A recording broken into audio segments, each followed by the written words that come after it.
I mean, I think it was like the early 80s when this happened. I don't even remember the four-legged duck. I don't know what I'm doing, but I'm doing my best. Hello, everybody. Here we are. It's Busy Phillips is doing her best. Episode 4. It really feels like, oh, Jesus. Just knocked my arm on this plate that I have all my crystals and crystal necklaces on that were sitting in the windowsill last night getting charged. And then, this is Wednesday, so the full moon was technically this a.m., very early, 1 a.m., 2 a.m., something like that. But I'm always charging when the moon is waxing. When it gets to this point where we're in the last 2-3 days, I always just put those crystals in the moonlight and just try to get some as much positive waxing charge in there as possible. That's good though, because I feel like you can't put it off. I too have a little tray for my crystals to be charged. And I do, when I'm like, oh, look at the moon, I'll just put them out there, take what I can get. Because I'll forget. Well, you do want to be careful on a waning moon, though. You don't want the power to be sucked out, Shantira. Yeah.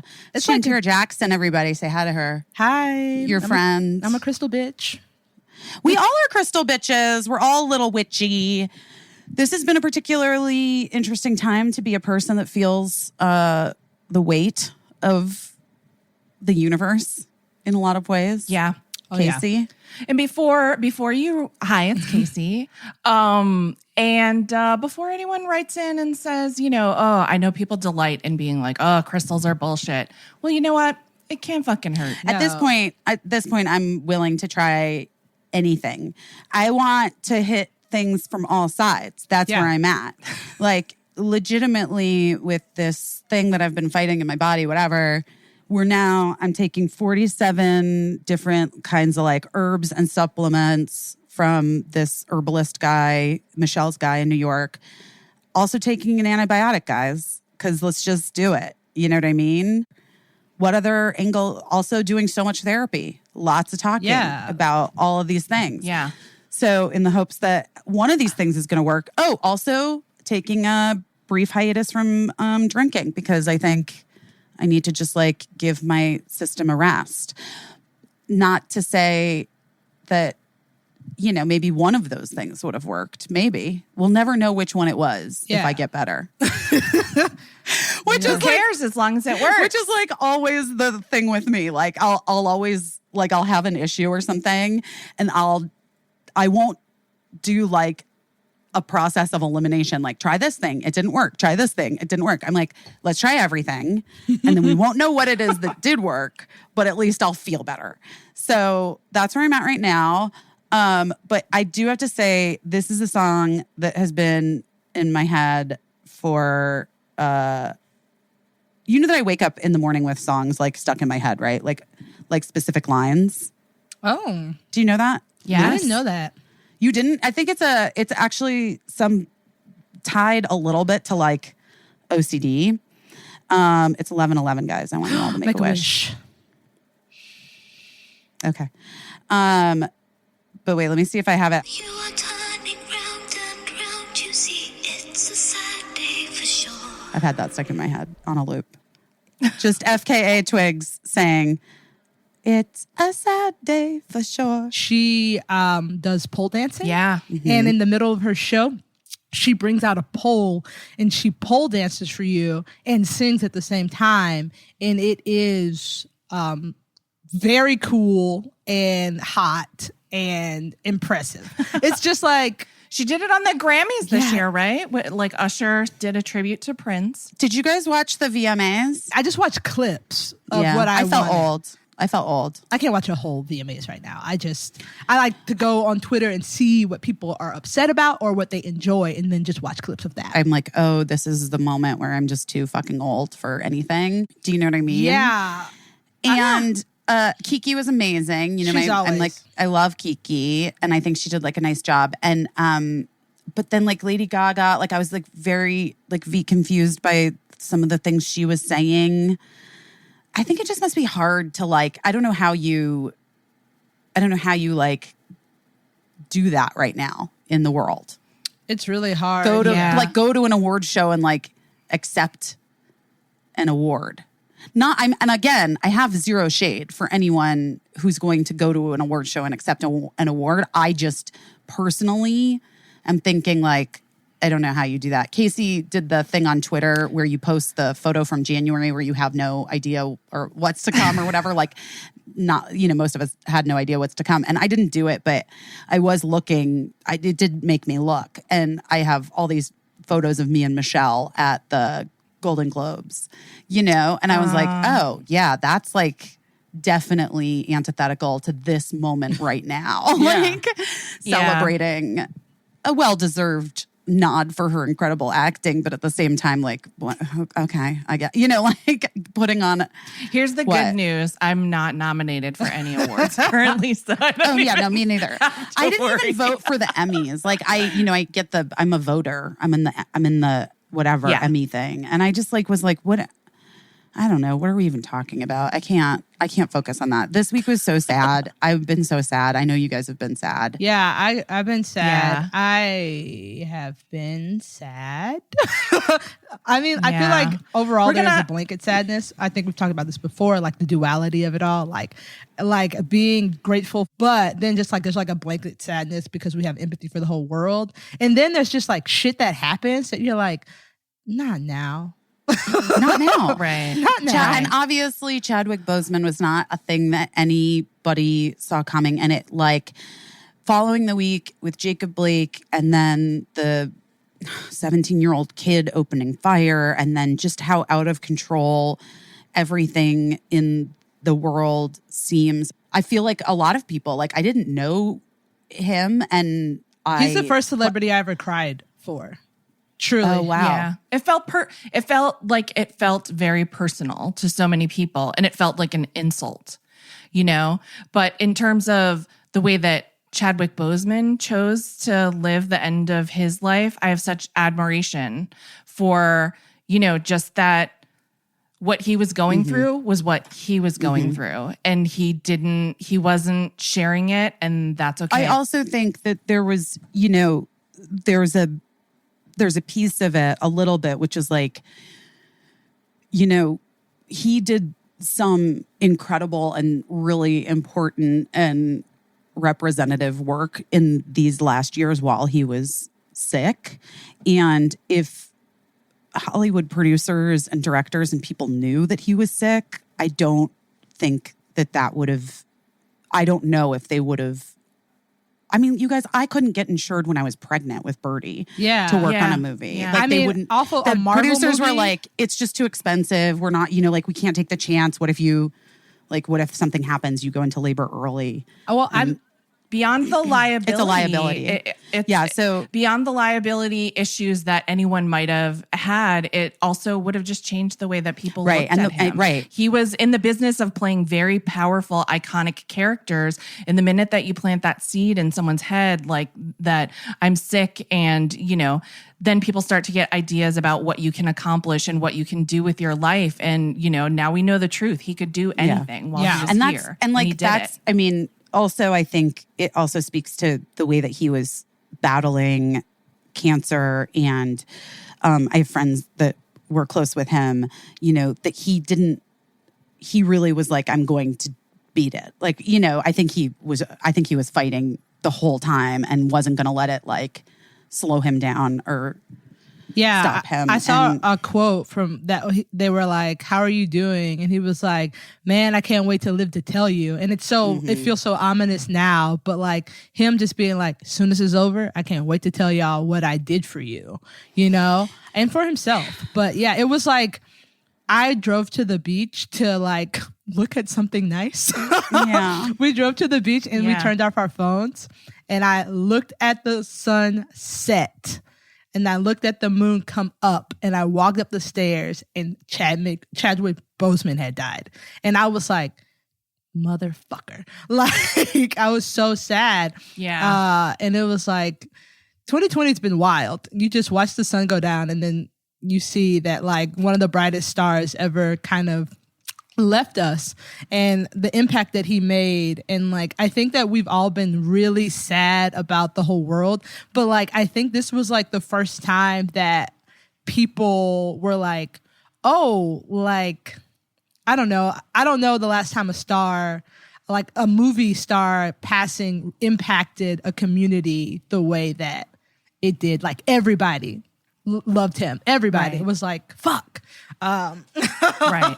So, and also, I think it gave us like an outlet for collective mourning. to cry. You know, I think like this was like a reason that cracked everybody open. I just wish it wasn't such a real reason. I mean, the truth is, I've been thinking a lot. This week feels like, also, I do think in the world and politically and everything, it feels a little bit like spinning off the rails. My therapist said this thing to me like 6 months ago about specifically like about a thing I was going through, but she was like, you know, there's a theory in family therapy that a child in crisis will devolve and continue to devolve until the point at which the adult in charge comes in and takes complete control of the situation, and the child feels like they're going to be taken care of, whatever that looks like and whatever that means. And then that's where they'll level out. But like, until that moment, a kid will like continue to unravel, to spiral. And I've just been thinking about that so much. I read some articles about like what's happening in the country. And even with Chadwick, I was so, my Twitter is like, yeah, like I mostly follow people who are in line with the things that I believe, because I don't, I don't want to get like outrageously angry when I read when I like log on to Twitter. But somebody retweeted some woman who was like, Yashar Ali retweeted some woman who was like something about like, did Chadwick Boseman really die of cancer? Like, like some conspiracy, some weird theory conspiracy. that like has to do with, I assume, I didn't even like dig deeper into it. I assume it's like the Illuminati or whatever. Right. And I was just like, oh no, I can't deal with this. This is where we're at. To me, the United States at this point is a child in crisis, and it is just devolving and devolving because there is no adult that is like coming in and taking complete control of the situation and saying like, okay, guys, guess what? The truth actually is the truth, and it still exists. Science still is science, and it exists. We're going to do X, Y, and Z. Everybody like, let's de-escalate this situation. I just like, we need parents. Yeah. You know what I mean? Yeah, we for sure do. And I don't know what the solution is, because I mean, you see, I know you're not on Facebook busy. Me neither. But you see it, you just see it. Like you can see, people from my high school believe people are lizard people and that we're being controlled by mind controllers with umbrellas. Like, here's the thing. Like there is obviously, there are bad things in this world. There are terrible things in this world.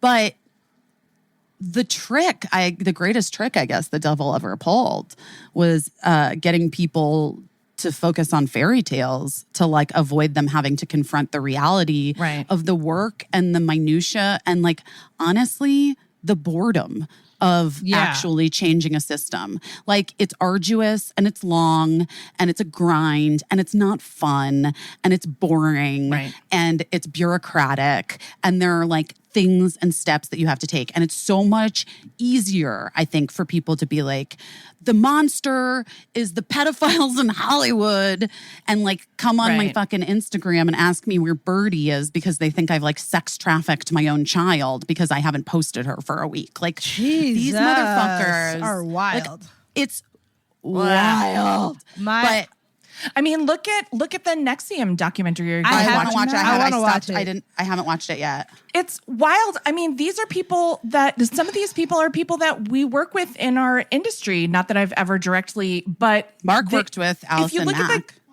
Wait, hold on. Yeah, if you look at like the head of this. What? I did. I haven't heard back yet. Birdie. It's fine, Mark. It's there fine. she is. Not sex trafficking. Yeah. Oh, yeah. Oh, wait. No, Mark worked with Allison Mack. On what? Yeah. And I mean, he did on a pilot I can't remember if it was the pilot or they had a TV show the same year as Freaks and Geeks, like 1999. It was called The Opposite. This is pre-Smallville. I only know her from Smallville. I tested for that part for Smallville, Shantira. Yeah. You would have been great. Yeah. I didn't get it. I didn't get it. I watched 8 seasons of Smallville. I dropped out the last 2. It was a little too But much. it could have been me. I could have been in Nexium. for sure. Nah, Busy would have. Busy, Well, you wouldn't have been in point- Nexium. I wouldn't have fallen for it. I'd be like, I'm sorry, what are we doing? No, this is not. The point is, if you know anything about the Nexium Hollywood cult, this guy who's just like the nerdiest guy in your middle school, like the nerdiest guy that ever asked you out, and just like some kind of D&D looking motherfucker.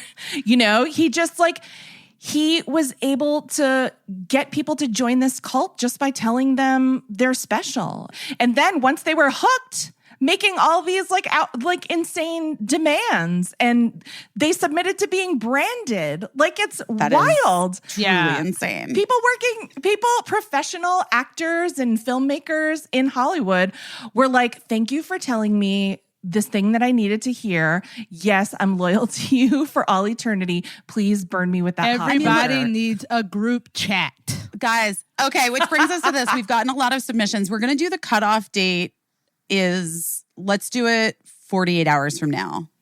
And then we can put them together this weekend. Yeah. So by group chats Friday, are coming by at ya. Friday at noon. Noon Pacific. If you wanna be paired into a group chat, I think we're gonna we'll see what the final numbers are, like 3 or 4 people. You really can't have more than 4 people in a group chat. I mean, it's annoying. It's too much. It's too many pings. I'm on one that is like sometimes so ridiculous. Like I will come back to my phone and it's 500 messages. And I'm like, guys, I can't. I'm not reading these.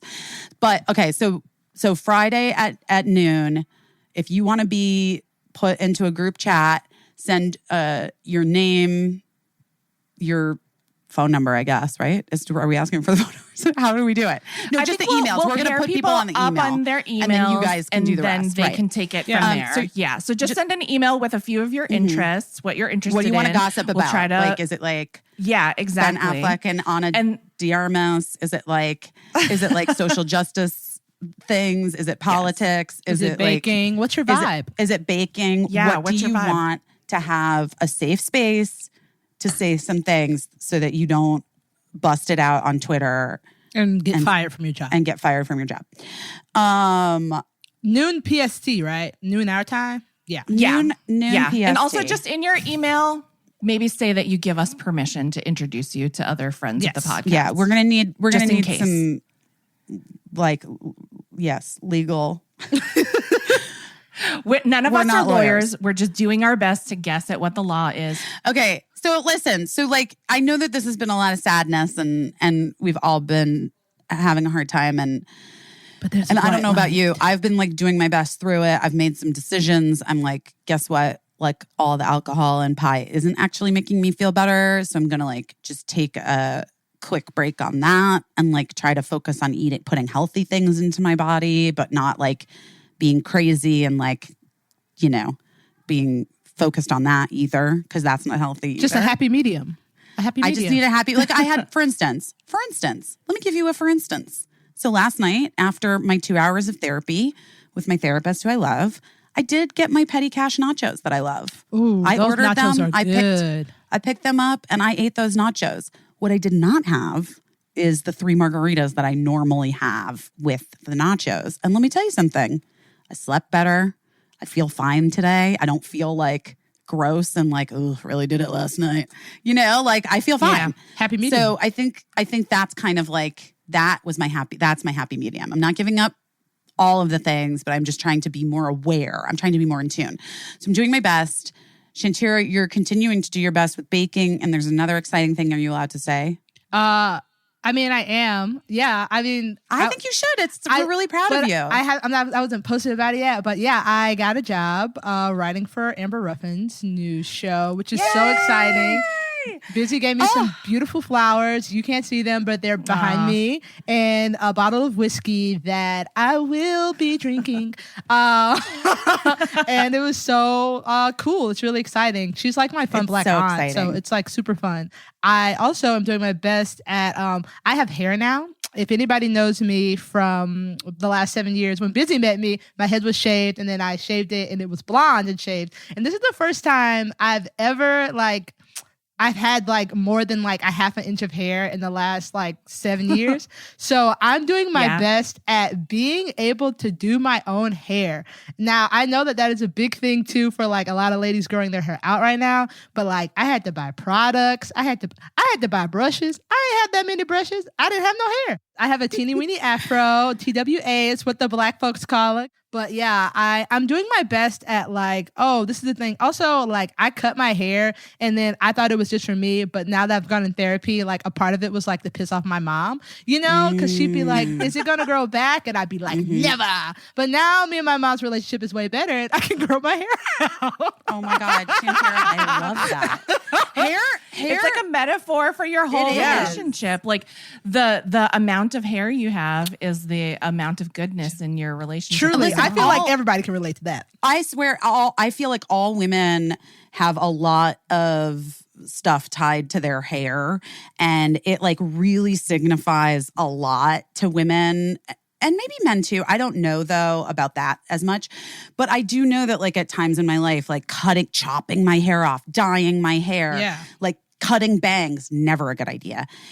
Bangs in crisis, guys. People do it. Yeah. Do it. Do not do it. Birdie was going to shave her head during the shutdown, the lockdown and stuff. And I was just like, girl, if we get out of this situation and you want to shave your head, I am all for it. But this is a decision that you are making in crisis. Yes. And I feel in 24 hours, you are not going to be okay with that. I think growing your hair out during crisis has been way more efficient than cutting my hair during crisis. So but there's also theories, especially I have a friend who had locks for a long time, that you hold a lot of energy in your hair. Yeah. And so sometimes when you're moving into new phases of your life, you either you cut it or you grow it out. I'm in the growing stage.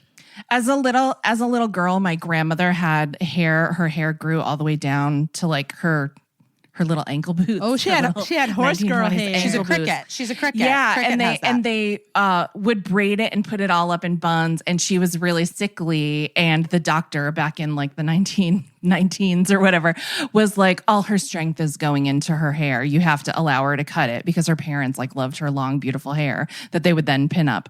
So so she got a little short bob. Was she still sick? A little. Nope, she was fine. I think it probably had more to do with the fact that her hair probably weighed more than she did, and it hurts to have your scalp tugged on. Also, by the way, Cricket, I just want to say, because Cricket does have that long hair that we braid, but that is her choice. She wants to keep that hair. I have asked her if she would like to cut it. Anytime she wants to cut it, I am here with the scissors. She doesn't want to cut it. She loves it. Caissie, what are you doing your best at? I've been struggling a little bit this week, just not because of everything in the world alone. That would be enough, but just so many of my friends got amazing news this week, and I'm so happy for them and proud of them. And, but then I do that dumb thing where I compare myself to them, and that starts to make me spiral a little bit. Yeah. And I love my friends, and I love when my friends are super successful at things. And I never want them to be modest about that. I want them to brag, and I want to brag about them. Yeah. But I have to learn how to stop doing that thing where I'm like, well, what's happening with me? What am I doing wrong? So I've been trying to channel that energy into home decor DIY projects that will probably be a disaster. Let me know if you need any help. I got a new drill a month ago. Ooh, I love a drill. Yeah, I'm trying to do 2 projects at one time. It'll probably come out to be the equivalent of when your grandma would knit a half Barbie, half crochet toilet paper holder to give you for a gift when you were a kid. Did you guys have that? No, my grandma was really good at those things. She made an entire set of Winnie the Pooh dolls for me. and one for my sister. Very cute. And she like made all these doll clothes for my Cabbage Patch Kids that were like beautifully sewn and stuff. Like I love it. Moot was like a real special grandma that in that way. She was also like both of my grandmothers were really talented at that stuff too. It just was sometimes the choices. Like my half Barbie, half toilet paper doll was beautifully done. It just wouldn't necessarily. It was like be the what Barbie like coming out of the top. Of the crocheted. Yeah. Oh, and then I like know the what you're toilet saying. paper was like her skirt. That's Yes. weird. Yeah. That's like one of those cakes. I've made those cakes before. Yes. Yeah. No, I never got that. Although my aunt, who was like my godmother, who passed away like last fall, Dorothy, she crocheted me a 4-legged duck. That's so cute. And I know, but then, and my dad, I remember there was like this whole conversation with her where my dad was like, why does the duck have 4 feet? And she's like, I thought that they did. He was like, what are you talking about? And she got so upset and she took it back. And then it became like this. No, this was like, I mean, I think it was like the early 80s when this happened. I don't even remember the 4-legged duck. And then she took it back and it became, but over the years, it transitioned into this like funny joke, and she could joke about it. And then she made me one like 10 years ago. I got one. So I have a crocheted 4-legged duck, which was really funny. Well, guys, She was just doing her best. I mean, she really was. And like we all are, you know, like Sometimes you think a duck has 4 legs. So, I mean, you know about my FL ounces thing, right? Do I need to say this again? What's this? Wait, Shantira, you don't know this? No. That I thought, okay, you know, like when you're measuring in cooking and it says FL ounces? Fluid ounces. Mm-hmm.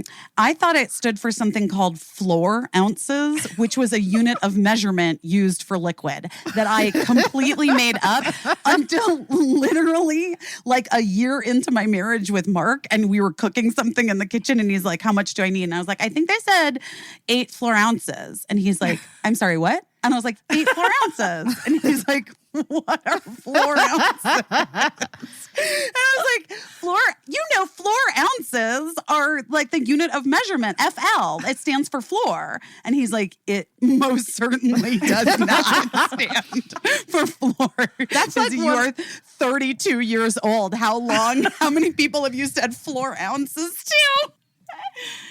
I mean, for whatever reason, it was stuck in my head. I also had I had a few things like that. Like I thought, that my aunt who passed away, for some reason, I conflated a story that I heard when I was little about her. And I thought she was adopted. And she wasn't adopted. And I found that out like in my 20s. I asked my mom, like, so when Dorothy was adopted, like, da-da-da-da-da, my mom's like, what are you talking about? Your dad has 2 sisters. They're both his sisters. And for some reason, I had heard a story as a kid. And I just I don't know, just made this thing up and lived with it. Do you have anything like that where you... When I was little, I thought I had a twin sister that passed away. So, I mean, because I found my baby book and it had a different name than my name. Wait, filled what? out. We need to talk about that. What? It's such a long story, but the upshot is that like my mom intended to name me one thing. What was it? And then Cassandra. Which I wasn't even familiar with that name. Oh, wait. And, was this? I think I know this story. And then officially on my birth certificate, maybe because my mom was like unconscious because it was the 70s, I was named a nickname, Caissie, and that was like just what they officially went with since it was on my birth certificate, legal. So then when I found my baby book when I was like 7 or something in the attic and it was filled out for Cassandra, and I was like, oh shit, I had a twin sister that died because it was my birthday. And so I remember like being sick to my stomach, getting up my courage all day. I was like, I have to bring this up to my parents. And they like weirdly like took me bowling because it was summer that evening. And then so I remember at the little like bowling score table, I just blurted out, did I have a twin sister that died? And my parents were like, what the fuck are you talking about? Oh my God. I do not have a story. There's nothing better than that. I don't have anything that's like that. I love that. Well, guys, if 4 ounces resonates with you, let me know. I still believe it could be a unit of measurement. It probably Listen, is. this week was definitely tricky and full of things, sadness, and it was not easy for everyone. However, we just have to acknowledge one person in the news and the media who really was doing their best together. Niecy Nash got married and to singer Jessica Betts, and the pictures are beautiful and they look so happy. Gay And rights, motherfuckers! I took it to the group chat. I took it to the group chat. Our group chat was on fire Okay. about Niecy Nash yesterday. First of all, Niecy Nash is so talented, so hot, the coolest. I've loved her forever. Black, femme, gay, out, America 2020, come get it. Then the thing about it is nobody knew. My gaydar is good. I'd be like, she gay. I did not know. Nobody knew. The timeline, Black Twitter, the group chat. We were all pleasantly surprised. Love to see it. That's all I got. I mean, but I feel like universally everyone when that maybe, and also when did they get married? It seems like it wasn't. It doesn't. It wasn't like I this feel like- weekend. I feel like it feels was- like a while ago. Yeah. Okay. Maybe. I think it was a while ago. Here's the power in it, okay? Like, yes, what I said. The power in it is that she used to be married to some dudes, and she said, fuck that, and got a hot, young, queer woman who plays guitar. And guess what? Yes. If you're over 40 and you do not like any of the men that you're with, please date a hot young woman who plays guitar because it's fucking cool, man. I was like, that is cool. Then I went to Jessica Betts' Instagram because you gotta do a deep dive. Yes. And she has like 1 million videos of her playing guitar. And it's like, I don't care who you are. Somebody playing She's guitar. so cool. It's not just for weird 20-year-old boys at a campfire, okay? It's for hot, black, butch lesbians. Go get you one all day, baby. It was awesome. That's all I got. I'm very excited. I feel like they got married a while ago. Yeah. That was the sense that I got from the too. comments on the Instagram post. People kept saying like, "Oh, I've been waiting for you to announce Yeah, this." like it was such a joy to be a part of it. Ava and be DuVernay there. was there. Ava And- DuVernay. Whew, she was there. It's a I feel like party. Niecy held it until a moment when we needed it. Yeah. and then she gave it to us. Fully agree with you. Yeah, we I needed was that. like, we all needed that lift. And when you sent me that, I was like, Shantira, I was just like, yes, this is 100% what I want to see right now. Are two I people needed who are something not nice. postponing their joy, who are sharing their love with the world, and just it felt so lifting. and nice. It was just like something. It was, I just went to literally was like, peoplemag.com something to nice. look at pictures again because I was like, was excited, and it's not the main story still, which I don't understand why not. But but there was a story, meet the new celebrity couples of 2020. And so I did click on that, and just real quick, I know we hadn't planned on this, and we really need to get to our guest because she's amazing. But guys, did you know Trevor Noah and Minka Kelly are dating? I just saw that yesterday. I didn't know that. Did you know that Tiffany Haddish and Common are going out? Yes, I did know that. That's Black news. I love her, but I mean, I Common. follow both of them. I didn't know that. But Common's always been really quiet about who he dates because he used to date Laura Dern. Oh, I knew that. Yeah, I but did that know was like that. a Wow. low key thing. Like people be like, I remember that. they like break up, and then you'll be like, Common was dating who? So he keeps his shit close to the chest. I'm gonna like be honest. I fucking know Common. I don't know Common. I don't Wow. know. I do not know a ton of people on this list. And Brian Austin Green apparently is dating someone named Tina Louise. I don't know who that is. And From Gilligan's Island? no, Tina Louise is not from Gilligan's Island. She's apparently a model. Oh, Okay, well that's good. And there's some kids from the show Outer Banks that are dating each other, which I could just tell you from my personal experience. Not a great move, kids in the TV show Outer Banks. You don't know how long that show is going to go on for, my friends. And you might be stuck in South Carolina with your ex-boyfriend. That's like improv. I used to do improv and like everybody would just be like fucking improvisers and then they put you on a team together and then you just be like on a team doing improv for free every Thursday night at 10 with your ex. I mean, we don't, it's not something that, it's like, it's so difficult because like on the one hand, I fully understand dating the people that you're in your that you work community with in a creative way. Yeah. Yeah, like anytime movie stars fall in love with each other while they're filming a movie, like I'm like, yeah, I get it. Because you're seeing the person at their best, you know, they're like good at their job. They could show up and they're sexy and you guys kiss have them. to like Sometimes you work just kiss together. them. Yes. And then you kiss them. Well, and by the way, there's For like money. you have to kiss them on screen. And then it's like, well, where's the line? Who really, come on. Yeah. If we're in our trailer rehearsing the scene, obviously. But kissing. I just feel like people don't ever take into on TV shows, it's such a monumentally bad idea because you can be on a television show for like 7 13 years. Oh my gosh. You know what I mean? If you're lucky, yeah, God willing, but then you're trapped. But then you you're know. trapped. Again, I don't know who these people are. You know who we do know? We know today's guest. Do you want to introduce her? We really do. I would love to. So guys, let's talk about pivots. This is, you know, the guests that we have will have varying degrees of pivots, I would say. Yes. Some are greater than others. For instance, you may look at my pivot and say, Busy, where's the pivot? You're essentially doing the exact same shit you've been doing for years. You would be correct. It feels different, I will say, but you're probably right. Our guest today, who we got to chat with last week, Michelle Kwan, has had a real pivot. You may know Michelle Kwan, as we did, as a very celebrated and decorated and medaled ice skater, figure skater. If you're like me and you love watching those figure skating Olympics, then you know her well. I would assume you know her very well. She made a pivot, though, and she works in politics. I don't think a lot of people know that. Or maybe they do. I'm not sure. But we talked to her about all of that and what she's been up to and what she's doing now. And it was informative and interesting. And take a listen.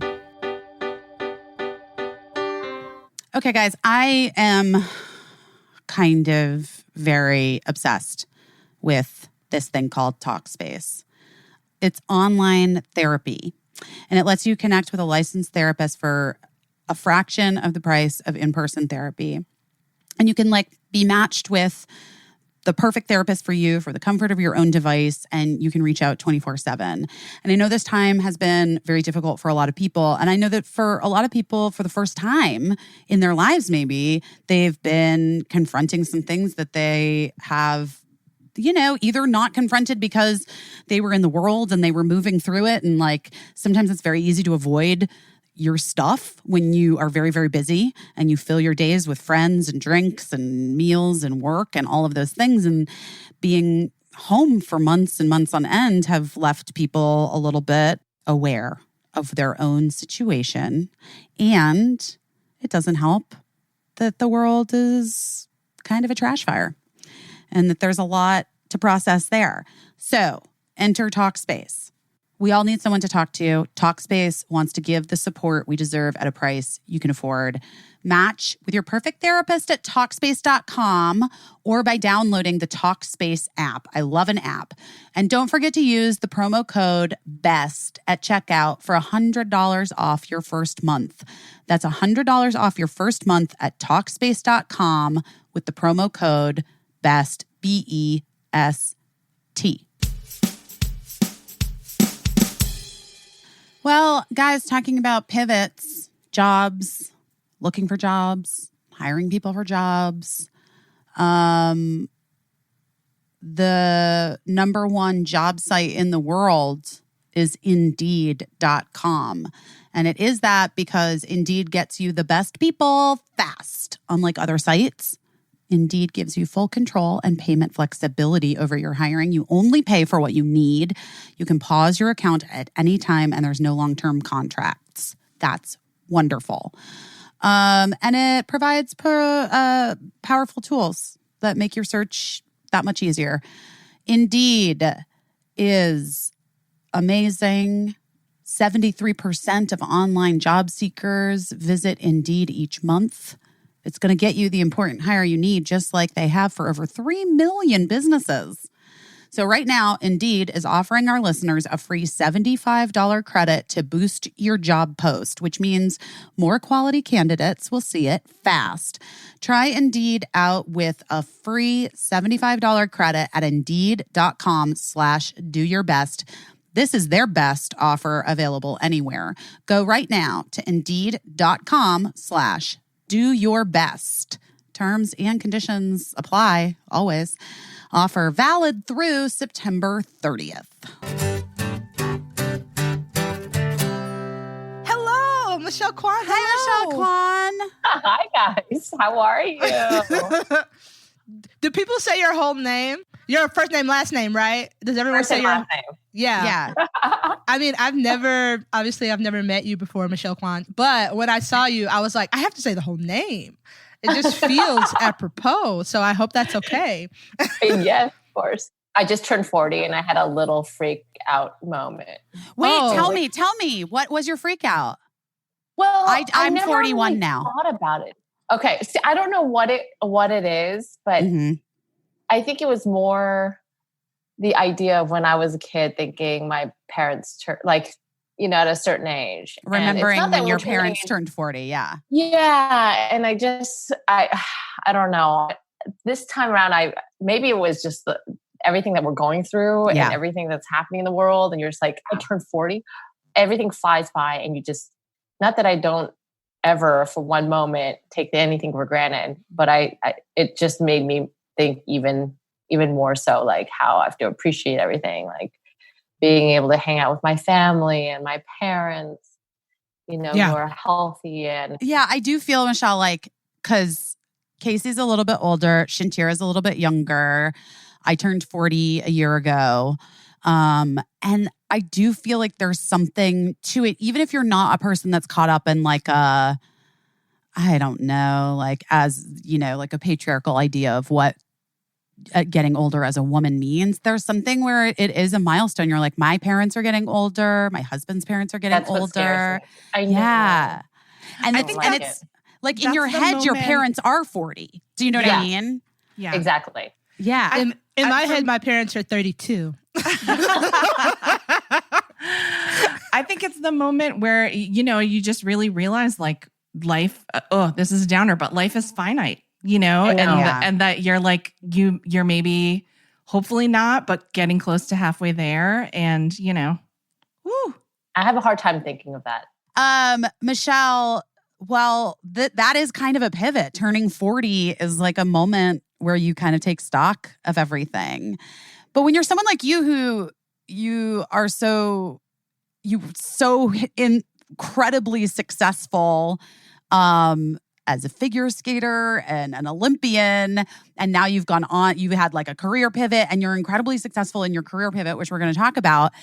When you get to 40, I would imagine that, yeah, it's not a lot of thoughts of missed opportunities or things you would have done differently career-wise, but it's more just that like time is flying. Or That's a fully loaded question, starting off with like turning 40, where I'm like freaking out. It's only one age that I totally have like, and I just couldn't get over it. And it was a bit emotional knowing that life is finite, and we're all getting older, parents are getting older, and my dog is getting older. But it is a time of reflection, looking back at the fun things that I've been able to be a part of, going to the Olympic Games, representing the country, which was such an honor, having traveled extensively as a diplomat, as a public diplomacy envoy on behalf of the Department of State and on behalf of the country, having the opportunity to work for Secretary Clinton on her presidential campaign as well, and then where I am now. But at the same time,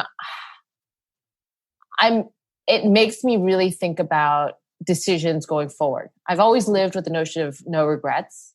So I don't look at any of the decisions I've made. Some were kind of not as good as other choices I could have made. But I think now I kind of weigh things differently than I did when I was a kid, which was like a little bit more like freestyling, if you will, almost like figure skating, freestyling and not choreographed and not just going with it. Now I'm like, life is short. Would I be happier doing that or that? And that's how I kind of weigh things, and based on happiness. Is that recent family. or is that? I think it's more recent. I mean, I've always contemplated. I'm always a worrier. I'm always like analytic. Like I analyze things to the utmost, to a fault. And it's a good thing and a bad thing as well. But I think it's a good thing when I'm like weighing my happiness, my family time, my things that I really, really deeply cherish. There are things that I'm still like really want to push for that I know will take up a lot of my energy and will cause a lot of like a heartache, but still worth it at the end. Those are things that I still will pursue and continue. And that I think has to go with passion. You have to live your life with passion. I agree with that wholeheartedly. But I wonder if that, I feel like a lot of people right now, because given the pandemic and what we've seen and experienced in the last 6 months, I would say globally, if that is part and turning 40. I mean, that's a lot, you know, the current trash fire of the administration, everything that has sort of transpired since George Floyd's murder. Like if all of these things are adding up to a lot of people making that choice and thinking, I'm only going to be motivated by X, whatever X is. And for you, it's like, happiness. I think it is everything you just said. I think there's so much to think about these days now that we're home, you know, in our respective homes. You know, I haven't had an opportunity to hang out with my family too much.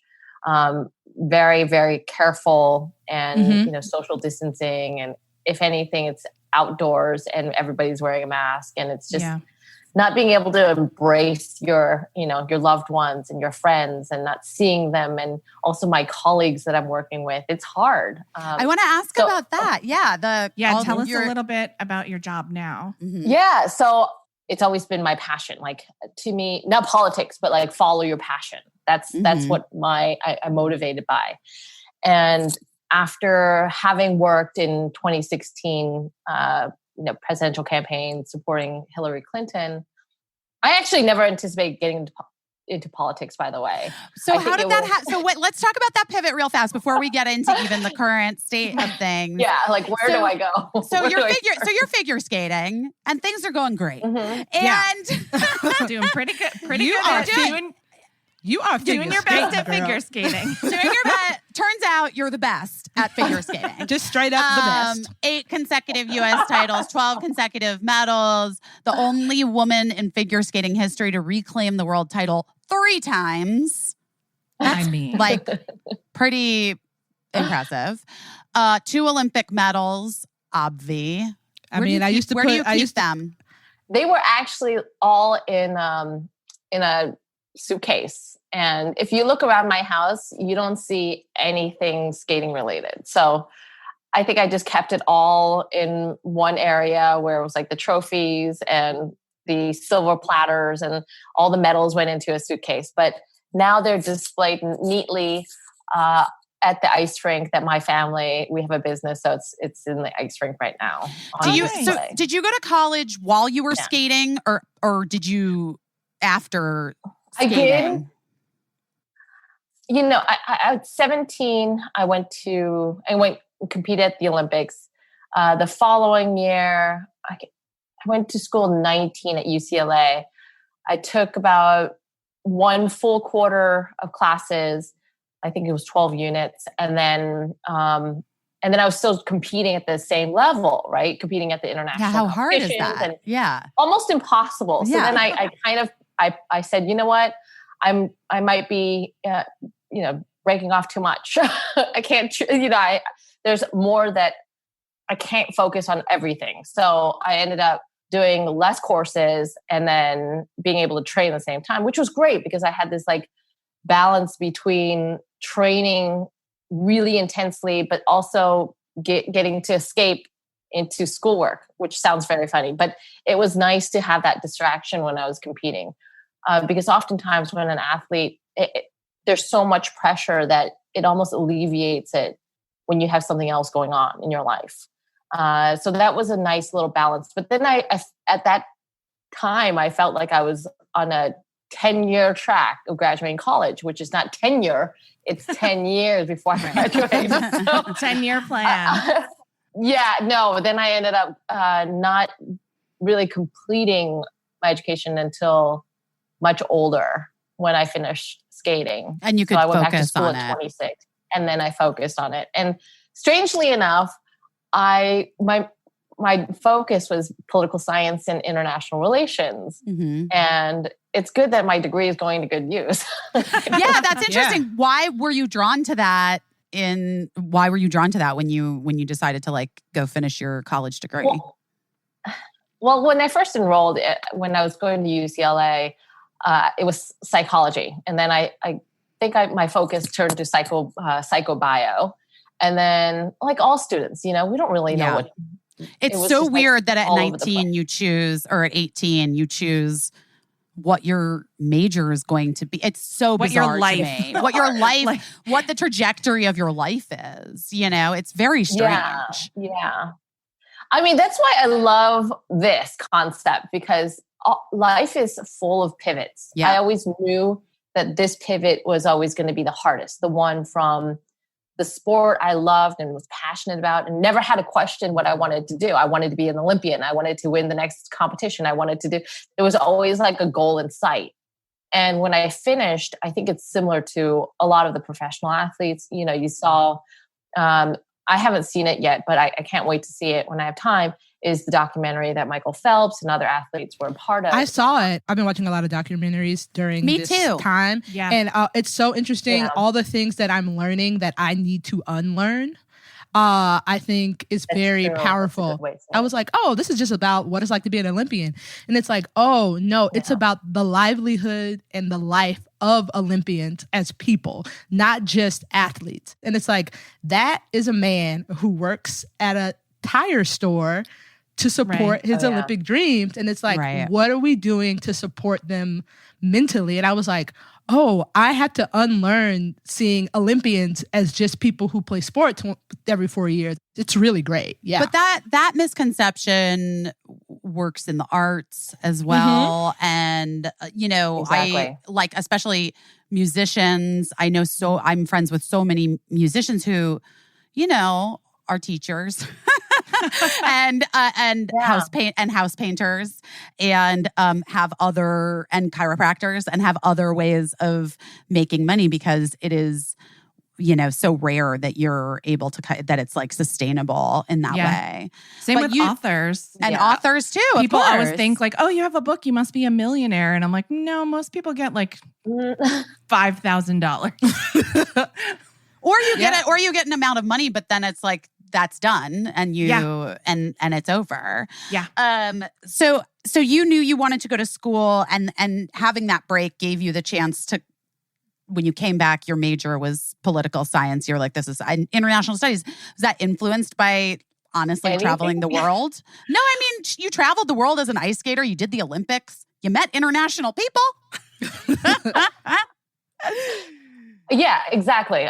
Well, at the same time, I was appointed as an envoy, and I was like, there was this sort of opportunity to meet people in the space of diplomacy, through arts and education and sports and like goodwill. And I just found it, yeah, exactly. And I found that very fascinating, and I felt like, just like the documentary, and I have enough friends, in the Olympics and professional sports, that, the transition is very difficult. And it's difficult in many ways. It's about identity. When you're an athlete, you're like, I am an Olympic figure skater. And it kind of sometimes overshadows you, sometimes pigeonholes you, stereotype, you name it, and you try to go into exploring other means. It's often very, very difficult, because you have that, either that opportunity to meet somebody and they just can't get past like your identity as a figure skater. Yeah. And that's all they see. Yeah. But you're like, well, I'm interested in this and this and this. And they're like, still, talking about sports, and you're like, wait a minute, like, or like if you're applying for a job, you might get the interview, but that's because, you know, they might be interested in talking to you, you know, as opposed to like what value and what you could bring to the table. So I think going back to school was such an opportunity for me to learn and really get lost and make mistakes. And like everyone else, you're getting an education to have the tools to be able to succeed.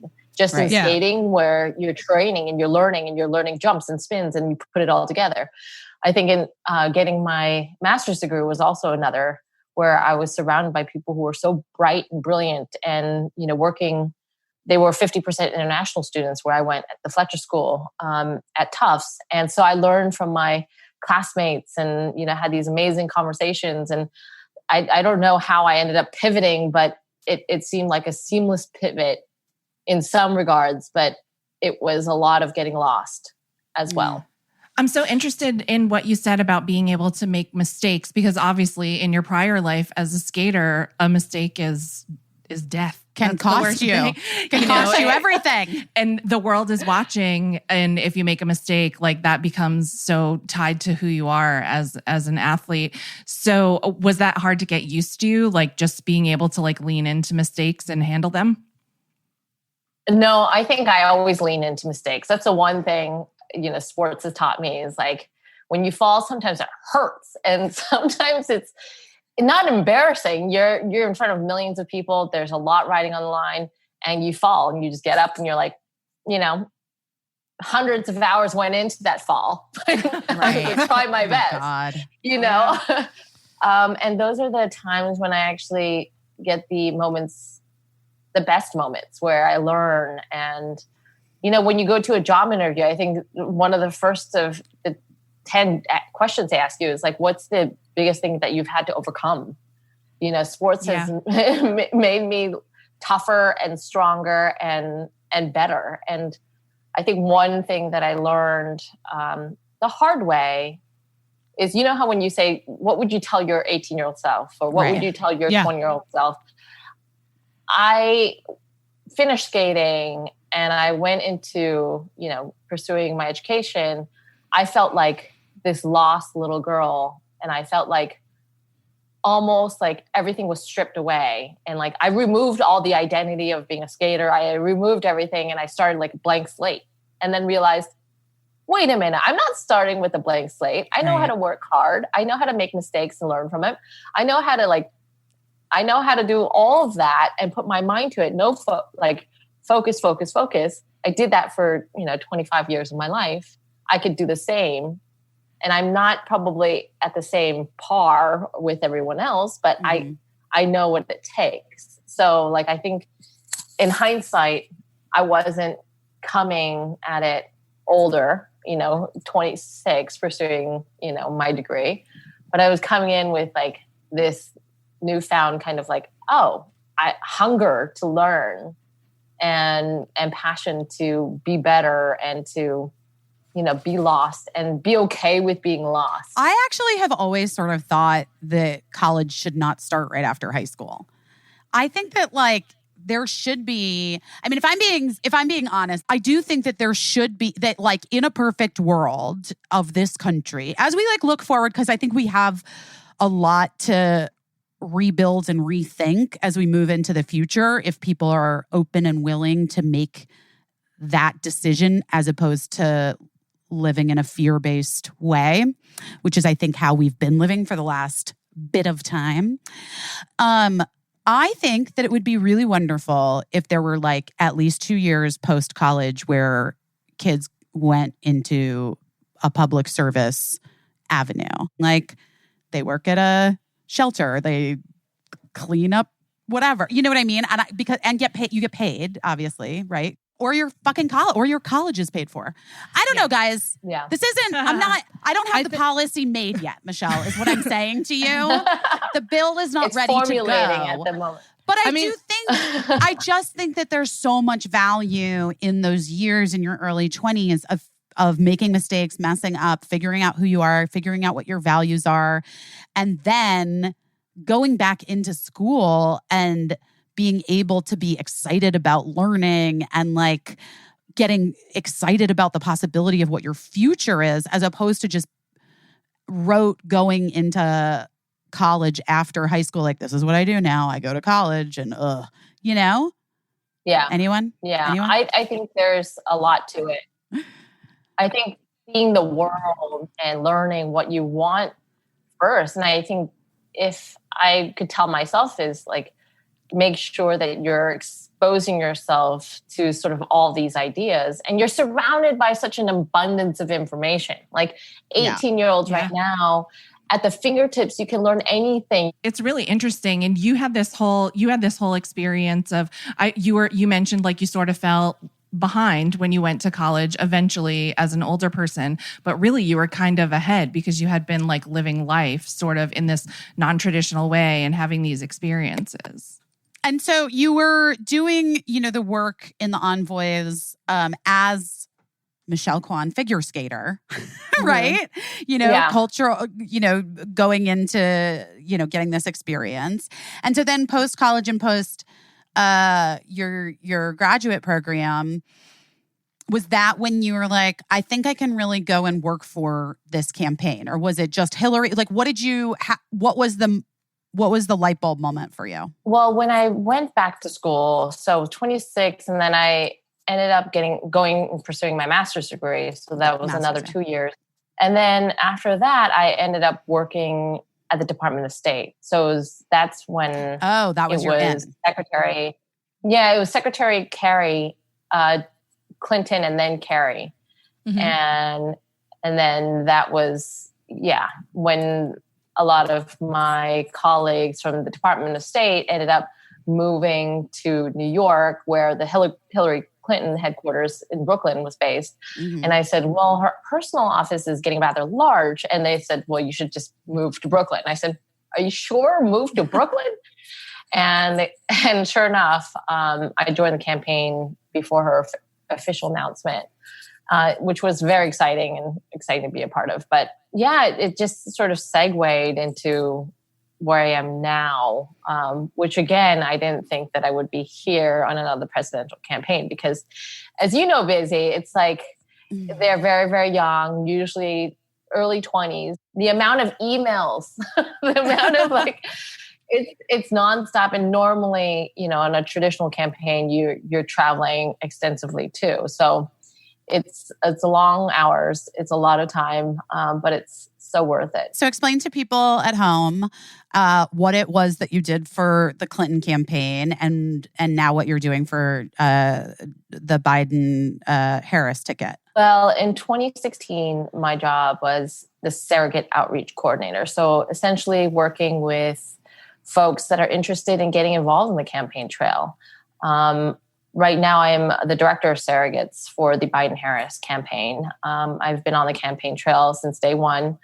Was there when Vice President Biden made his announcement, which was really exciting. And what it means is if you see folks that have endorsed Vice President Biden or Kamala Harris, the ticket, then they're validators on television, on radio.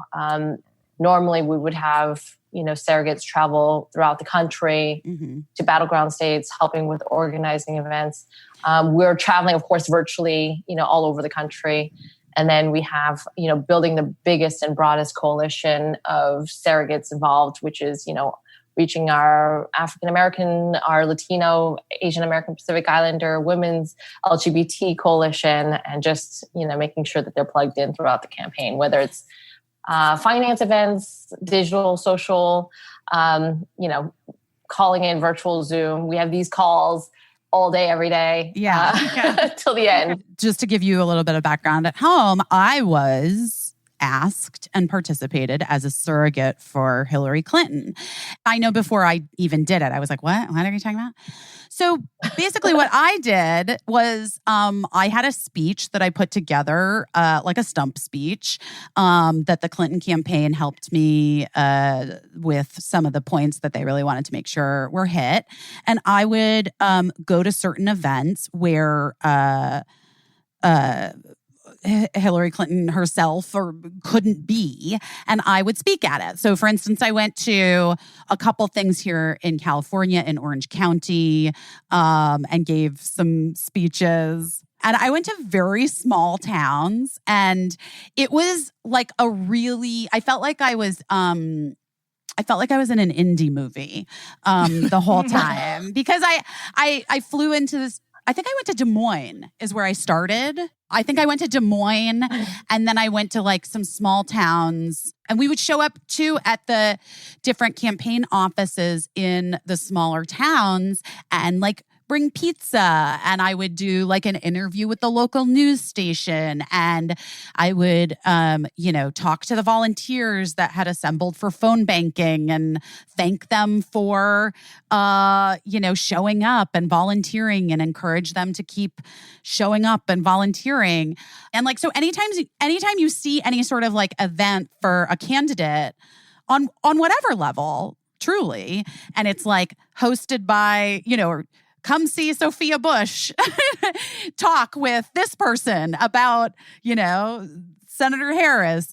But Senator Harris isn't going to be there. That is a surrogate. She is a surrogate acting for the campaign and trying to help get the word out. We have something called a Hollywood break where we break down things in the industry. And I don't know if this is like a policy break or we can just call this politics break. Politics break. Or Michelle Kwan break because, but I think it's so interesting. Every day I'm learning more and more about what is happening policy-wise or like what a surrogate is. And it's like, oh, like that is something that I didn't know what that was called, but I'm glad Michelle Kwan's in charge of it. And do you know what I mean? And I think that is like a policy break in this moment where people get to learn like everything that you see is like not by accident. Everything that's happening is very purposeful, and people are moving with purpose for this campaign, moving with purpose for like the change that we want to see in America. I love what you said though, like move with purpose. And I find myself on the campaign trail thinking of that. And I think of my parents actually a lot when I'm campaigning, especially how they immigrated to the United States with nothing. And this idea of the American dream, the idea that if you work hard, play by the rules, that your dreams can come true. And your little daughter, your baby girl can figure skate and dream of being anything you want. I think when you look at Senator Kamala Harris and what value she adds, first, she's just this, dynamic duo between Biden and Harris. It's an incredible ticket. From day one, they know what to do. I think what the surrogates add in terms of the campaigns is like busy when you were campaigning, it's your personal connection of why you supported Hillary Clinton. And I think it's the same this time around, is that many people who have, are on television talking about why they support Joe Biden. You talk to former presidential candidates who were competing against Vice President Biden.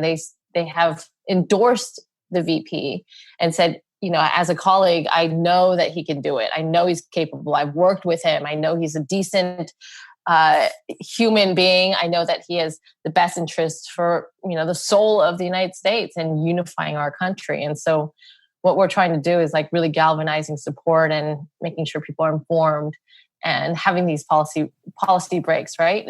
Yeah. Policy break. I think that's great. I found that whole thing really moving about all the former candidates just coming out for Joe Biden and speaking up. It's kind of like the Olympics. You train your whole life for this thing.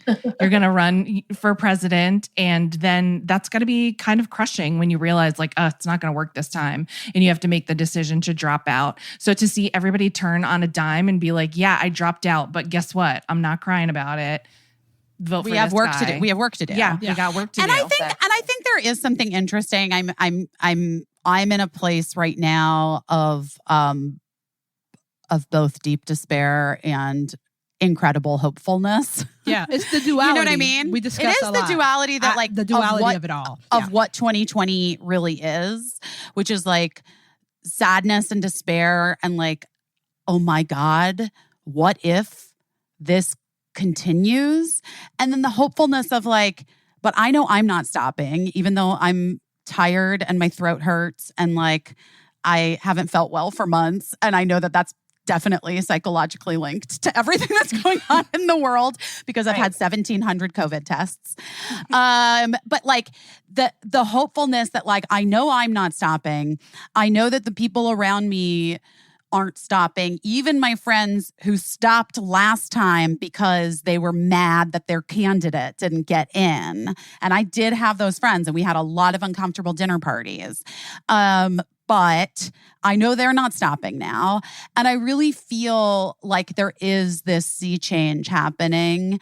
And the one thing that I will say personally, because I, just perfectly honestly, Biden was not my number one pick, right? Initially. But he's always like, he's a professional and he's, I feel like in this moment, the deal is all the people who showed up on this idea and voted for the other person, the current person, with this idea that like, we should just have like some regular guy that's like me, like he should do it. Like we should have this business that's regular guy in there. I actually think right now we have so many things to fix. We need professional people who have lived it, done it have dedicated their entire lives to and public who are also service. not racist. Also not great. racist. What is exciting is seeing everybody unify as a party. Seeing, from day one, when you saw the debates, it was like 12 people on stage, maybe, Vice President Biden wasn't your first pick, but the way in which everybody sort of came together knowing what's at stake. Yeah. I mean, for me, Michelle, honestly, I'm just like, because why not be honest? For me, it was just like another white dude. Like, oh boy. Yeah. You know what I mean? And I really want to cry. I really want to see a woman in the White House. And like my daughter, who's 7, I was reading her Kamala and Maya's Big Idea. It's her new favorite book by Mina Harris, by Kamala's niece. Do you know that? You know the kids' book? Yeah, Mina's amazing. And I've posted the book on my Instagram, guys, but it's a great book for your kids. Even if you are not a Democrat, but if you're not a Democrat, I don't understand why you're listening to this podcast. So I was reading it to Cricket the night that it was announced that she was the VP pick. And I was like, Cricket, it's so exciting. I'm so excited I get to tell you that Kamala was just picked to be the vice president candidate with Joe Biden. And it's the first time that a woman of color has gotten a nomination from a major party in this way. And she was like, oh, this Kamala. And she's like, oh, cool. And then there was a beat. And you can't make this shit up with kids. And sometimes people accuse you of making shit up with kids because they're like, that's just your political agenda. But I swear to God, she was like thoughtful for a second. And then she was like, I guess like before I was alive, there was a woman president, but I don't know who that was. Who was that? And I was like, oh, Cricket. Oh, honey, no, there's actually, it's only been men. And her face like fell. And she was like, that's weird. And I was like, it is weird. That's right. That's exactly the word Even for it. Saying it right now, like there's never been a female president ever in our history. So anyway, that was my, and I know Caissie feels very similar. Well, we all have an agenda, and that's one of the reasons why I actually felt pretty good about how everything went, because I just feel like we're not just electing one person to one office. We're electing a person that will give value to this idea that we need to put an exceptional team in place to do the work. So for me, it's really not, that's why I found it so moving when everybody turned and endorsed Biden when it became apparent that they couldn't stay in the race, is because everybody was like, yeah, I'm going to hold on to my dream. Or like a lot of those people were saying goodbye to their dream probably, and saying like, this is much more important. This is much more than about one person. And so I was really excited when he announced Kamala was going to be his running mate, because that means a lot to me. And, you know, it's something. It really is something. I mean, just her. as a Black woman in America, I'd say that I'm really excited about Kamala. I'm excited about Joe Biden too, because I am excited for someone to see the humanity in me, which I think I have been viscerally, I'm probably going to cry, missing since I watched Becoming with Michelle Obama, and it's like, oh, like if I met her, she cared about me. And I think that so many people in America right now, doesn't matter what race you are, but like Black, white, queer, they, them, I think we're all looking for someone who's in charge of this country to see the humanity in the people who live here, who work here, who have the dream here, who are doing the work here. And I think that's the thing that's exciting to me. Like, Kamala was my first pick for president because I'm betting on Black, baby. But I will say that I am excited for people coming together, knowing that we are trying to make this a country where humanity is at the forefront. And I think that everybody's coming together being like, we're all people, right? We should definitely be fucking trying to help each other. Even Jacob Blake's sister who spoke at that press conference, when she was like, when you talk about him, you know, use these words like father, cousin, brother, but most importantly, human. Yeah. Tell me what we're doing. Tell me what every single person who's listening right now is doing. Because I'm worried about two things. I'm worried about fatigue, people feeling overwhelmed and exhausted and like just can't, like, what's the point? They're closing the post offices. What the fucking point? They're going to steal it anyway. What's the fucking point? You know, like, I'm exhausted. I worry about exhaustion, and I worry about people thinking that it's in the bag.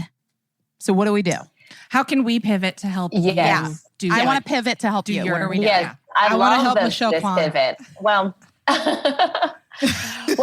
let's say, yeah, I think that fatigue is real. I think everyone's just so exhausted and inundated with everything that's in the news. We have to be informed. We have to make sure, like, if it's your mail-in, it's easy, you know, just make sure that you do it. If you can vote early, do it. If you can just stay informed.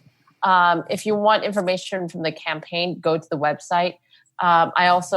I like telling people to go to iwillvote.com as well, because every state is a little bit different. Voting is different, and some earlier, some later, so just stay informed. Do not be exhausted. We have 68 days, and stay involved. 68 days is not that long. It's not really not that long, guys. When you consider that we've been in quarantine now 480 billion days. I've had cold sores for 68 days. It's too long. I was in labor with Birdie for 68 days. No, but if you're unhappy right now with what we've got in the White House, make sure that you use your voice. People fought hard to make sure that you're able to vote. Everyone, you know, just do your part, just be a part. Because give us a little advice about what is the most effective way that just a girl in her house who has a little time on her hands, thanks to the pandemic, how can she pitch in at this point with you know, less than 70 days left? Well, there's plenty of things to do. I always first say, if you have a cell phone handy, text like vote, VOTE, to 30330. It's just a easy way to stay informed with what's happening on the campaign. I direct people to iwillvote.com. I will tell folks to volunteer. Go on the joebiden.com/volunteer. You can find all the information of what's happening in your area. You can participate by making phone calls. I know that a lot of different nonprofit organizations are doing this as well, is like calling neighbors. We're not knocking on doors like traditional campaigning, but we're definitely still using. Which, by the way, is always scary. Busy. It is. Canvassing is fun. Canvassing can be fun. I've done some canvassing. Canvassing can be fun, but if you're like me, I'm getting so much better at it. But it is a little freaky. The last time I phone banked for Hillary a bit. I phone banked for Proposition 8 right after my daughter Birdie was born. I was a new mom. I had her in a sling. Guys, if you have that new baby at home, let me tell you, they love hearing your voice. And you can just wear them and bounce and make those calls. Very doable. Yeah, get involved. Let's do it. Like, seriously, there's so much at stake in these elections. You cannot get tired. You could do anything for 68 days. Let's do it. Like, the other thing I was going to say is, just because I have an investment in South Carolina, I've been doing a lot of work for Jamie Harrison's campaign because I love him so much.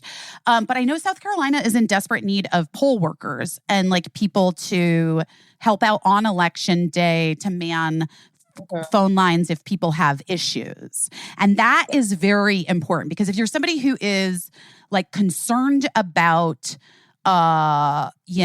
elections being stolen or whatever, why don't you go help out and man the lines for people who might be like, hey, I've been in line for 3 hours and they're saying they're going to close, and get, you can do that too. Well, I think there's a lot of ways to get involved, like making sure that people have rides to polls and, making sure that they're voting secure and safely, wear your mask, of course. And, I think getting a mail-in, to me, I'm going to mail in my ballot.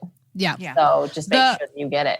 The text message that you said 30330, right? Yeah. I texted it because I was registered for Florida for a long time. And then I moved to California and I changed to California. And I texted, I was like, I just want to make sure. So even if like, I know there's so much fatigue, there's so many people tired, even if you're like, I'm truly, purely concerned about myself, I texted that, found out that I was registered. If the only thing you could do in your heart is to make sure that you are good to go, texting 30330, something I actually did. I made sure that my address was correct. I made sure that everything was up to date and that my personal mail-in ballot would be coming to my house, which was like, sometimes you got to put your mask on first. Yep. Agreed. I love it. Mm-hmm. So, Michelle, what are you going to be doing between now and Election Day? What will I be doing? There are so many events throughout the country. So we have something like the Queer Eye is doing a fundraiser, a grassroots fundraiser with Dr. B and her family and the grandkids. So that will be fun. We've got all these like. How obsessed am I with Jill Biden? She's amazing. I'm like kind of obsessed with the Bidens as a couple. That's what I mean about a team. Them. They're like pure so love. cute. They are pure love. I had the opportunity to sit next to Dr. Jill Biden on a plane ride from DC to Los Angeles. And it was the sweetest thing. She's very smart. She had like a stack of papers that she was grading. So she had like her red pen or highlighter. And for like a few hours, she was like grading papers. And I was thinking, this is the former second lady and she's a professor. She loves what she does. And I said, you don't have like a teacher's assistant? You don't have somebody doing it? She's like, no, I grade every single paper. And I, sit down with students to talk about, go through all the like things that they could do better on the next paper or exam or blah, blah. It's like thoroughly impressed. You know what I like to say, Michelle? I like to say that people's outsides always catch up with their insides. And not that I like to focus on like physical attractiveness, but I think that there is a thing that you can see in politics when someone is moving through the world of politics motivated by like positive things and change and hope. Yeah. it shows on them in a different way than the people that are like moving through with fear. And I feel like you're right. For 40 years of public service, Joe Biden and now Dr. Biden, who's been with him for I don't know how many years they've been together, but they're cute. But like he looks great. Like he looks great to me. You know what I mean? Like they both are they shine from the inside. And now I'm a fan. Now I'm a When you're not evil, you're able to keep it tight. They are so cute. Shantira, say it again. When you're not evil, you're able to keep it tight. That's what I think.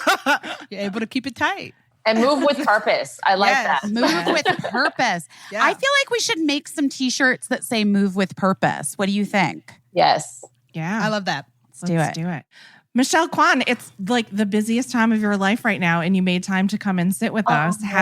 You're like the nicest person in the world. Thank you so much. Thank you. Thank you. Really Thanks for taking the time. Yeah, and thank you for letting me say your whole name. I'm going to say it forever. Michelle Kwan was here.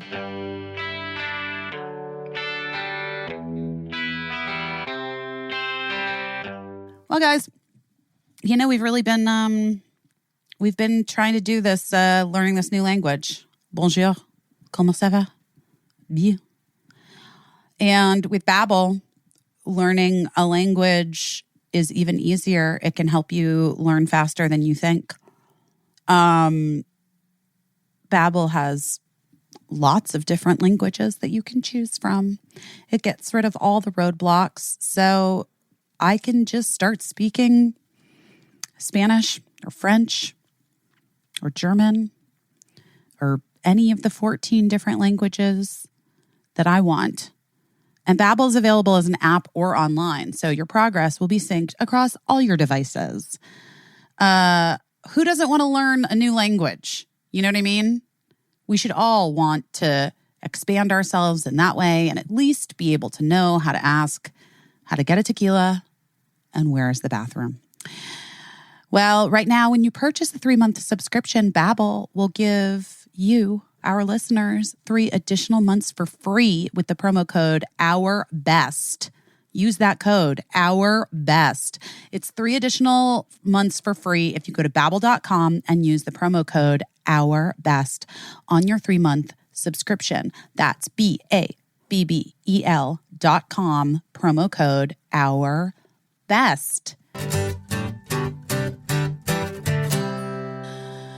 All right.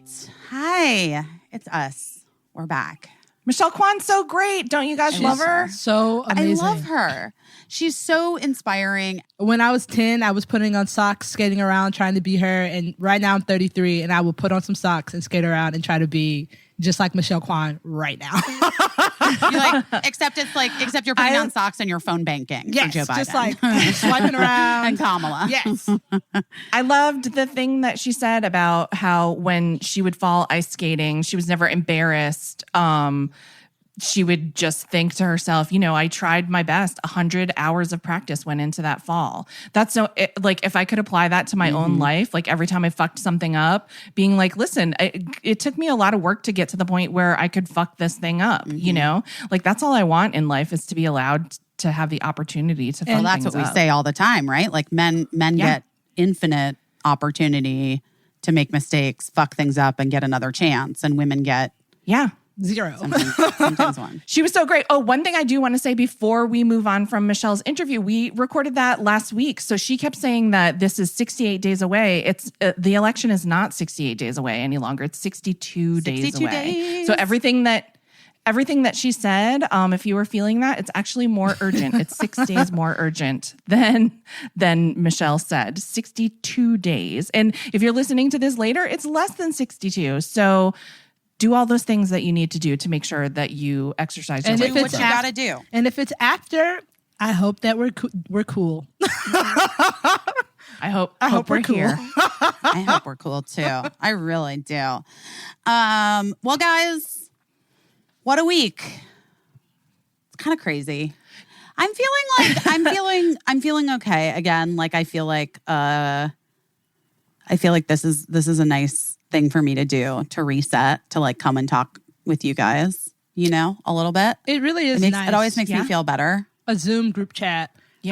Which I've done. I like really do love group chats. They're like my favorite thing. But truly, like every once in a while, me and my friends will straight up set up a Zoom or like a FaceTime and be like, should we see each other? Like, and it's fun. I FaceTime my friends all the time. My friend Liz Kakowski she'll text me and she'll be like, I just made my coffee. Do you want to have a FaceTime? Because she's a real one. The only people who don't text me before they FaceTime are like my mom. Moms don't give a fuck. Moms will be like, what you doing? I'll be like, why? Let me know that you're going to. Know. I gotta know. Homies, they'll be like, are you good? 10 minutes, let's FaceTime. Parents, can I tell you something? Care. I try to surprise Caissie with a FaceTime from time to time. And I'm like, she's always I will reject her. And then she's like, you bitch. You are such a bitch. I feel like Leanne, my sister, can FaceTime me without texting first. I'm okay with my mom doing it. It's just moms. Because I'm okay with family members doing it. I'm okay with Michelle doing it. Michelle FaceTimes me sometimes out of the blue, like without warning. And that's because like I also just know with her life and the way things are, like if she has that moment, then like I'm picking it up because I want to. Listen, but also she always looks good. Michelle? So she has she has porcelain like skin? an advantage in like FaceTiming at any time. Like I need to get a bra on. I get it. Wait, somebody wrote in and asked for advice. Do we want to give her some advice? Hey, Busy, Caissie, and Shantira. First off, I'm loving the podcast. This is from Marie, by the way. Hi, Marie. Hi, Marie. I'm glad you're loving the podcast, Marie. Let's just get that out of the way. Honestly, I wish the episodes were longer. Well, you know what? Us too. And they are longer, and then we have to edit them. I'd love to have more of you three in my life. Okay, again, guys, always start with the compliments. I love it. All right, let's get to the meat of it, Marie. I don't know if you'd classify this as a pivot, since it's something a lot of people do, but I've recently pivoted to motherhood. My son is 4 months old, and finding my identity as a mother has really rocked my world. I've always been very independent, and for a long time, I didn't really want to have kids. I'm married to an incredible man who's definitely made to be a father, and while we were dating, I decided I also wanted to have kids. Giving birth was honestly horrible. Similar to Busy's experience with Birdie. I mean, girl, yes. I pushed for 3.5 hours, gave birth to a 9-pound, 12-ounce baby. Same. Postpartum depression, same. Also hit me really hard for the first couple of months. On top of that, he was born in April. Pandemic was already underway. Being quarantined from the couple of close friends I have, as well as family, has been really hard too. I guess I'm wondering how you found your identity as a mother, but still kept your own sense of self and identity. Any advice for not projecting your own issues onto your kid? I have a long relationship with my therapist, so that is helpful. That's great. I really respect the way Busy, oh, hi, that's me, seems to parent and how she talks candidly about it. I'd love to hear from all three of you. Oh my gosh. Thanks, ladies. Marie. First, it's only been 4 months. My friend, I love you so much. I love how you're like, okay, so now what? What am I doing? Am I doing it right? Is this right? How do I get it back? What's going on? You want to be good at it. I get it. The first thing I have to tell you is that your baby is 4 months old, and I'm going to need you to breathe. Like, I hate giving advice to parents. Like, people always, like, whenever I do interviews with any magazine, because I'm a woman, they're always like, what's your parenting advice? What milestones are your kids hitting? I'm like, okay, first of all, she's 12. She told me to fuck off last week. I don't know. What do you want from me for milestones? But secondly, I really reserve parental advice, because what works for everyone is different. However, if I could write a parenting book, it would be how to raise your second child first, because everything that I'm feeling from this letter from Marie right now, I remember intimately from giving birth to Birdie. And if I could go back in time to 29-year-old new mother, Birdie 4 months old, my body hijacked, leaking, and like not even being able to poop by yourself, and and then also being concerned about all the things. How am I gonna, make sure that she's a good person, and how am I gonna I think that I would tell myself, ergo Marie, I'm trying to impart this to you, that you really have to like try as hard as you can on like remembering that everything is going to be, you're doing great. Like you're doing great and the kid is going to be fine. And that sorry, I'm talking to myself again. But your little buddy is already like doing better than, anyone else. Like he's going to be fine. And you just have to breathe and you have to remember that like him missing a nap isn't the end of the world or being off schedule. And it must be hard. It must have been really isolating and felt even lonelier than it did before quarantine. I mean, because to be honest with you, people that were having babies in this time, I was like, yeah, so what? Because literally I felt like the most isolated I've ever felt after I had my kids. That is like just a thing that women go through when they have babies. And you can have partners that are like incredibly supportive and hands-on, which I did not, but not in those early times with the babies. But sure. you still can really feel alone. And you feel like even though you intellectually know that this is something that many, many people for eons have had children, it still feels it's new to you, So of course it feels overwhelming and weird and scary. But I would just encourage you to try, and when you talk about like my identity as a mother and whatever, just try to find a little bit of space for yourself to exist. Whether that's like, it might be hard. It might be something you're not able to do right now because your baby's only 4 months old and we still are sort of in the midst of this pandemic, depending on where you live. But finding a way to take 35 minutes just truly for yourself is great and probably very much needed. Marie, I feel like your identity as a mother is just you who is now a mother. Right. Like it's not a new special thing that you have to become. And it sounds like you care so much about doing a good job of being a mom. And just the fact that you care probably means that you are doing a pretty good job. That was the thing. Yes, this was the thing that I came to realize. The people that are like concerned about fucking up are not the ones that are fucking up. Yeah. In parenthood. Yeah. It's the ones who are like, I don't know, everything seems fine. Like those are the ones where you're like, oh no, that child just punched a dog in the face, And you should also just try to, as much as you can, enjoy this time with your baby and enjoy who he is as he grows up. Whenever people ask me, like, what's your secret to parenting? Because people do sometimes. My secret is always that I just liked my kids. Mm-hmm. Like almost everybody loves their kids. Like it's the law. You have to, you're required. But a lot of people I feel like don't try to like or their know kids them so much or know them. And here's the truth. He's going to be who he's going to be. And all you can do is model being a good person, a caring and conscientious person. Then he's going to be who he's going to be. And hopefully who he is someone that you enjoy. And I bet you will enjoy him. You just have to remember that. And then frankly, like some of the responsibility is on him about whether or not he's an enjoyable I agree kid. with, but I bet he will I agree be. with all of this as someone who has not had a baby. I will say this though, as someone who used to be a baby. My mom, my relationship with my mother has gotten way better as I've gotten older. But now that I'm older and I've gone through therapy, one of the things that I've realized is that my mother has always treated me like a person. And I think that some people don't respect children. Like when kids are like, I don't want to hug that aunt. And like my mama would never make me hug an aunt. My mom has also always apologized to me when she hurt my feelings. Yes. I did not learn that the boundaries that my parents set for me were so important until I got into the real world.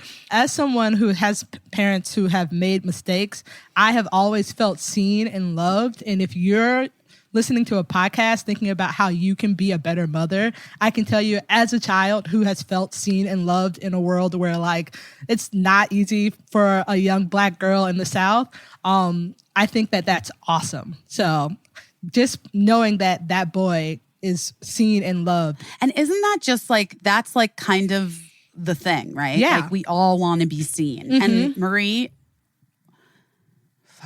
without me crying right now, I just want to tell you that we see you and you're doing an amazing fucking job. And that's like, you know, and if you haven't heard it today, now you can just put this on a loop. You're doing an amazing fucking job. And that kid is like lucky to have you as his mother. Amen. Way to go, Marie. Amen. And also, by the way, if you're listening to this and you're not a parent, you don't need to be a parent to see or hear people. It's something that you can do every day. It's something that you can reach out to people and say, hey, I appreciate that. Or, hey, I want to check in on you and see how you're doing. It's the easiest thing and it means the world. Be the fun Black aunt that you've always wanted. That's who I am. I've talked about it before. Yes. Go be the fun Black aunt you needed when you were 12.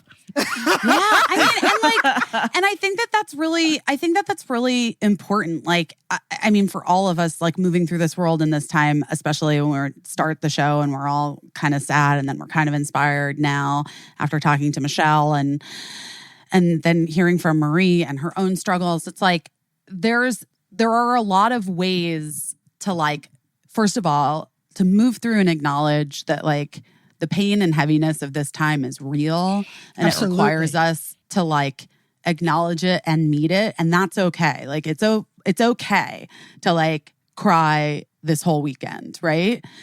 So now moving forward, though, what changes are we going to look for in our own lives and communities to make to, like, ease that pain a little bit? It made me feel so happy to do those flowers and, like, arrange those flowers for you this weekend. They're Shantira. so beautiful.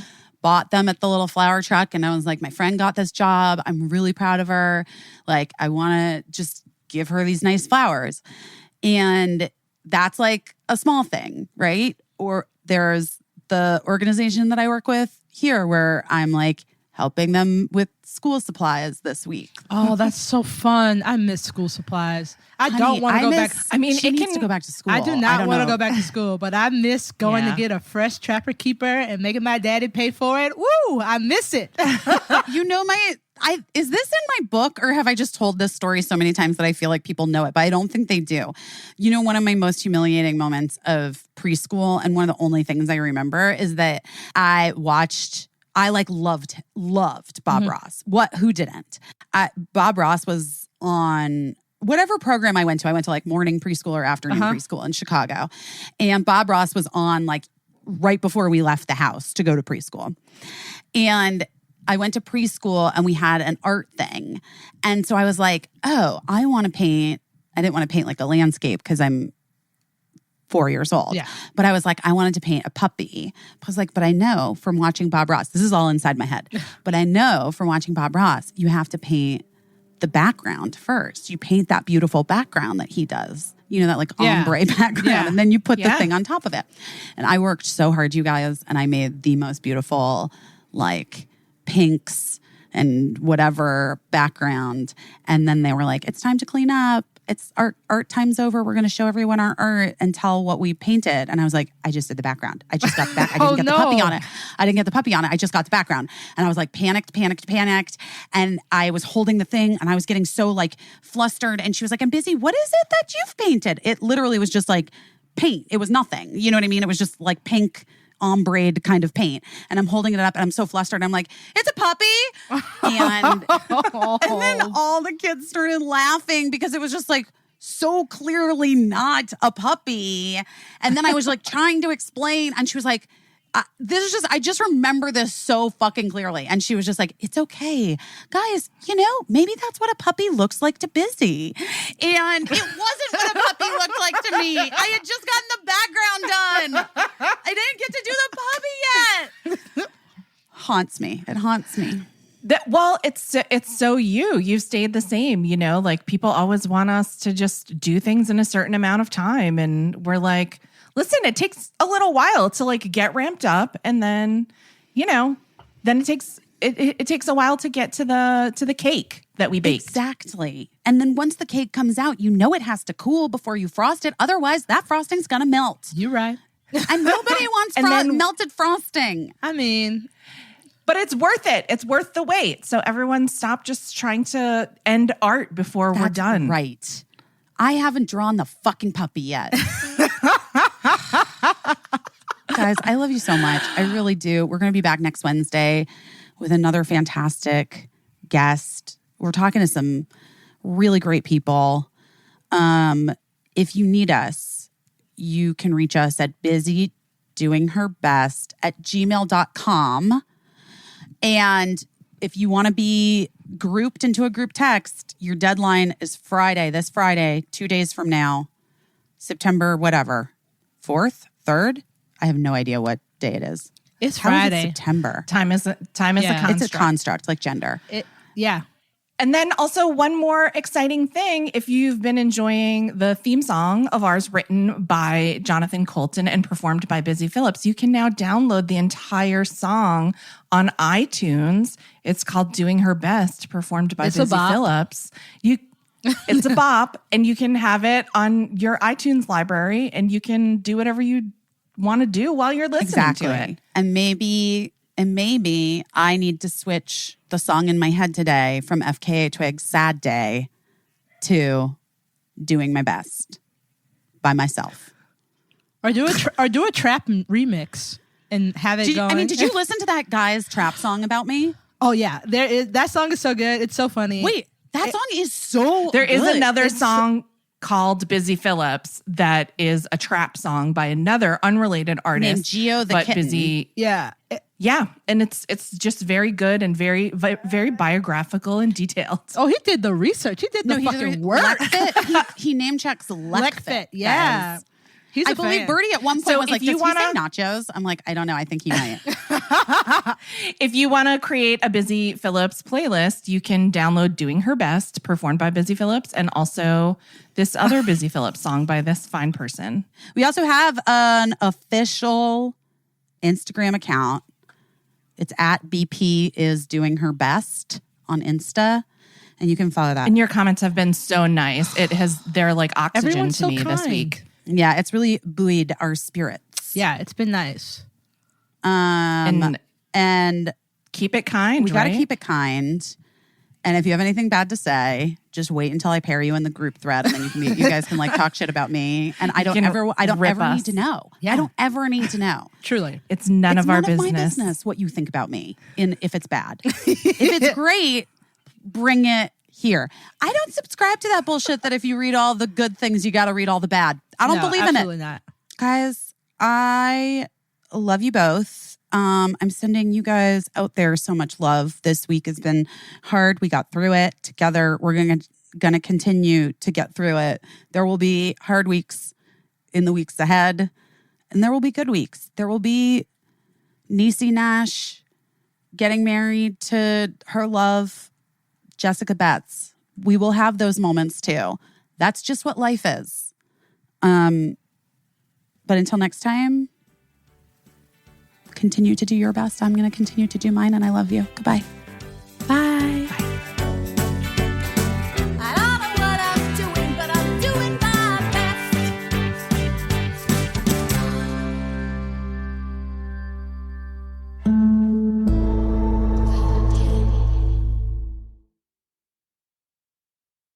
Oh, no.